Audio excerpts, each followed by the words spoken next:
सितंबर का महीना था। काली अंधेरी रात थी। धीरे धीरे से हवा की ठंडी लहरें आ रही थीं। आकाश में बिजली चमक रही थी।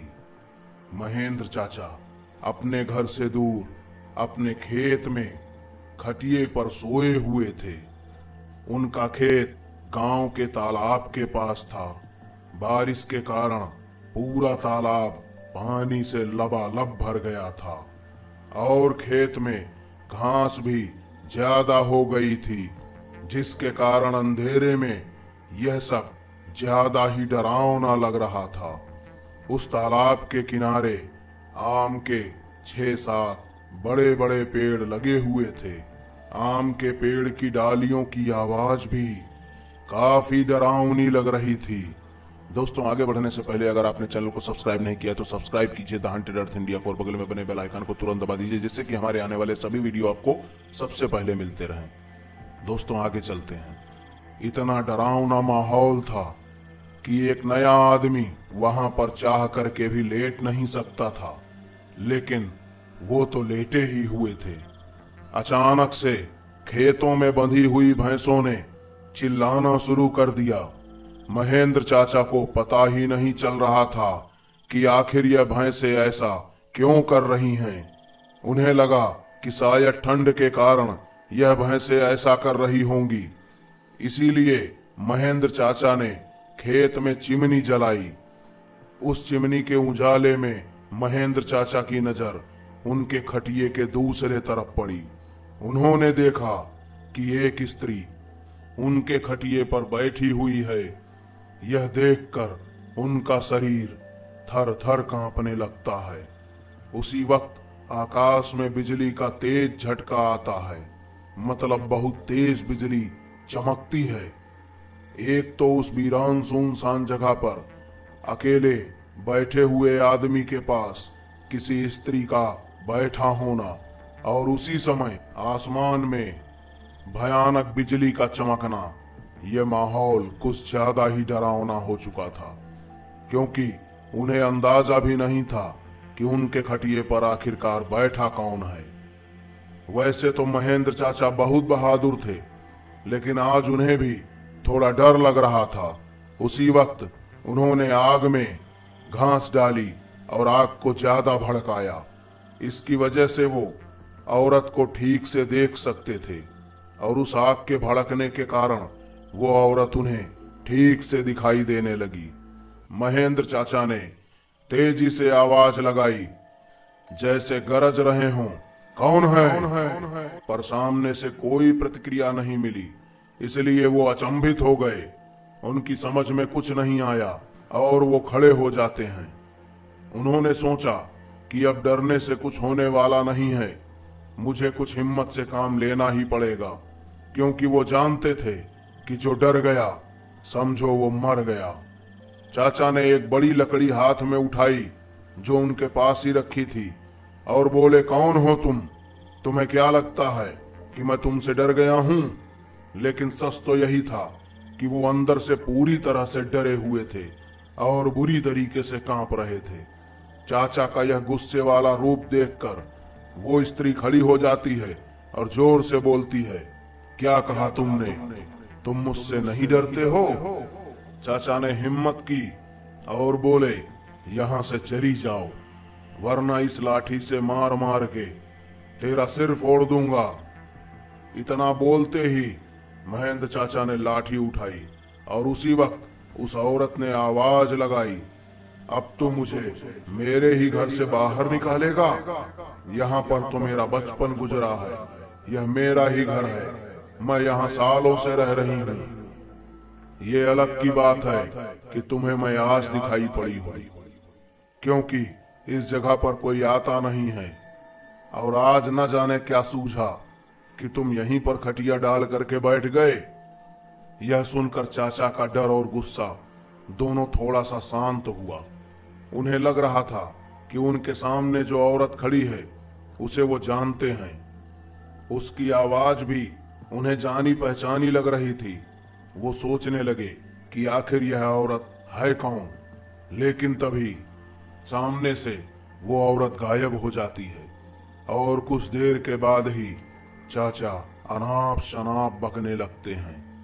उनकी आवाज बदल जाती है और वो बैठ करके अपना सर गोल गोल घुमाने लगते हैं। करीब 15 मिनट के बाद वो अपने सर को जमीन पर पटकने लगते हैं। उसके बाद से अचानक से वो एकदम से होश में आते हैं, जैसे उन पर किसी ने कब्जा किया हो और अब उन्हें छोड़ दिया हो।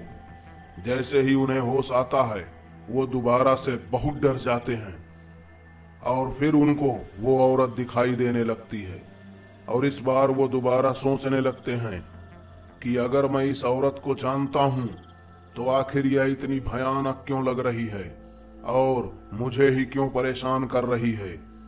क्योंकि वो कोई औरत नहीं थी, वो तो एक आत्मा थी। अचानक उनको याद आता है कि वह कोई और नहीं, वह तो ज्योति है जो उनके घर में ही रहती थी। बचपन में वो और ज्योति साथ में ही खेत में चारा काटने का काम करते थे। क्योंकि ज्योति का कोई नहीं था और महेंद्र चाचा के पिताजी ने उसे अपने घर में ही रख लिया था, इसलिए दोनों साथ साथ ही बड़े हो रहे थे। अब महेंद्र चाचा को पूरी बात समझ में आ गई। यह ज्योति के बचपन की बात है, जब वह बचपन से बड़ी होती हुई 20 साल की हुई, तब इसी खेत में गांव के कुछ लोगों के साथ वह घूम रही थी। दूसरे की तरह वह भी पेड़ पर चढ़कर एक डाल से दूसरी डाल पर कूदने की कोशिश कर रही थी। अचानक ज्योति जिस डाल पर बैठी थी वह डाल टूट जाती है और ज्योति मुंह के बल नीचे गिर जाती है। जब वह नीचे गिरती है तो उसे सामने कोई और नहीं, महेंद्र चाचा ही नजर आते हैं और वो उन्हीं को अपना दुश्मन समझने लगती है। वो सोचती है कि उन्होंने उसे बचाया क्यों नहीं।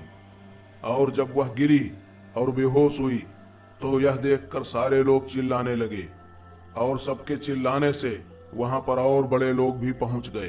ज्योति को अस्पताल पहुंचाया गया, लेकिन तब तक काफी देर हो चुकी थी और उसकी मौत हो चुकी थी। महेंद्र चाचा को ये सारी बातें याद आ गईं और वह सीधे उसके पास जाकर के रोने लगे और रोते रोते उन्होंने कहा कि मैंने तुम्हारे साथ कुछ नहीं किया है, मुझे मत परेशान करो, मैं तुम्हें तो बचाना चाहता था, लेकिन गिरने के बाद तुम मर चुकी थी और तुम्हें जब अस्पताल ले जाया गया तो तुम पहले से ही मर चुकी थी।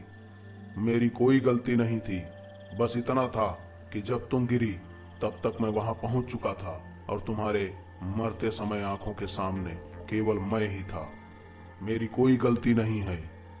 उसके बाद से ज्योति वहां से गायब हो जाती है। जब यह बात गांव वालों को पता चली तो सारे गांव वाले भी चौंक गए, क्योंकि महेंद्र चाचा कभी झूठ नहीं बोलते थे। गांव के एक बड़े बुजुर्ग ने कहा कि जब ज्योति की मौत हुई थी तब वह केवल 20 साल की थी, इसीलिए उसे दफना दिया गया था, लेकिन वास्तव में उसका अंतिम संस्कार करने की जरूरत थी। इसलिए ज्योति की आत्मा आज भी भटक रही है और कभी कभी किसी न किसी को नजर आ जाती है और कभी कभी किसी को परेशान भी करती है। महेंद्र चाचा ने तुरंत ही ज्योति को जहां दफनाया गया था वहां से उसके कंकाल को निकाला। कंकाल भी केवल नाम मात्र का मिला। किसी की भी हिम्मत नहीं हो रही थी कि कोई उसे जाकर के निकाल सके, लेकिन महेंद्र चाचा ने हिम्मत करके उसे निकाला और तभी ज्योति महेंद्र चाचा के सामने आती है और उनसे कहती है कि मैं मर चुकी हूं और मेरा दाह संस्कार कर दीजिए, मुझे मुक्ति दिला दीजिए। यह बात केवल महेंद्र चाचा को सुनाई देती है और लोग न तो उसे देख पाते हैं और न ही उसकी आवाज सुन पाते हैं। बाद में महेंद्र चाचा ने ज्योति के बचे हुए शव का अग्नि संस्कार किया और उसकी आत्मा को शांति दिलाई। उसके बाद से उसकी आत्मा कभी किसी को दिखाई नहीं दी। तो दोस्तों, ये थी आज की कहानी। आपको कैसी लगी हमें कमेंट में जरूर बताइएगा। दोस्तों, वीडियो अच्छा लगे तो लाइक कीजिएगा, शेयर कीजिएगा और दोस्तों अगर सब्सक्राइब नहीं किया तो सब्सक्राइब कीजिए द हंटेड अर्थ इंडिया को और बगल में बने बेल आइकन को तुरंत दबा दीजिए, जिससे कि हमारे आने वाले सभी वीडियो आपको सबसे पहले मिल जाएं और आपको कहीं खोजना भी ना पड़े। दोस्तों, तब तक के लिए स्वस्थ रहें, खुश रहें। Thank you.